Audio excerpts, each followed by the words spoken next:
আসসালামু আলাইকুম। মুস্তাফিজ ইস্যুতে এত দূর যখন গড়াইল,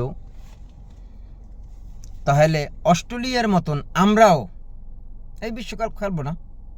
যদি আইসিসি না মানে আমরা এই বিশ্বকাপ খেলবো না, কারণ তারা প্লেয়ারদের নিরাপত্তা দিবে। ঠিক আছে, প্লেয়ারদের নিরাপত্তা দিবে, কিন্তু এত যে পানি গড়াইলো, এত কিছু যে হইল কিসের জন্য? উগ্রবাদী এত হিন্দুরাই যে উপরে থাকবে, তাহলে মুসলমানের পর্যায়ে কি পর্যায়ে যাবে? মুসলমান তো দামি থাকবে না, ওদের কথাই তো ঠিক থাকবে। এখন কথা হইলো আমরা খেলবো না এবছর বিশ্বকাপ।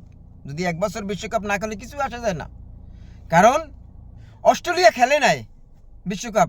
একটা বিশ্বকাপ অস্ট্রেলিয়া খেলে না। শ্রীলঙ্কায় আমাদের নিরাপত্তা নেই, অস্ট্রেলিয়া খেলে নাই, এবার তো হয়েছে। তো এখন তারা কি পিছিয়ে আছে? পিছিয়ে নেই তারা। তা এখন কথা হইলো ওদের কথা থাকবে আর আমাদের কোনো কথার দাম নাই। প্লেয়ারদের দিল, নিরাপত্তা দিল, প্লেয়ারদের ফ্যামিলি যাবে, দর্শক যাবে, ভিসা জটিলতা আছে, তখন এগুলো কি ওরা কি ফান্দে পড়িয়া বগা কান্দে এইটি হবে না?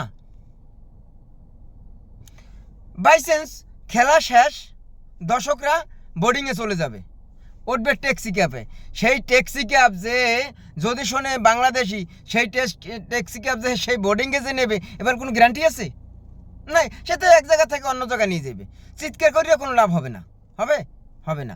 তা যেহেতু আমাদের কোনো নিরাপত্তা নাই, তা আমরা সেই দেশে আমরা যাব না।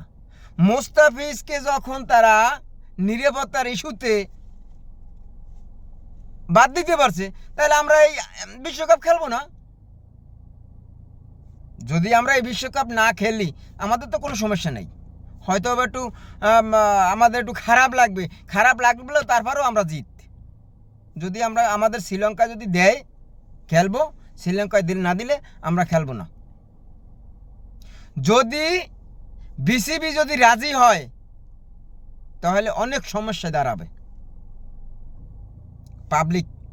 পাবলিক খেপে যাবে, কিছু করণীয় থাকবে না। সবার আগে বাংলাদেশ বাঁচলে খেলাধুলা সব চলবে। এবছর না হয় সামনের বছর হবে, সামনের বছর নয় পরের বছর হবে। বাংলাদেশ কারো কাছে বিক্রি করা যাবে না। সবাই ভালো থাকবেন, সুস্থ থাকবেন, এই কামনাই করি। আসসালামু আলাইকুম।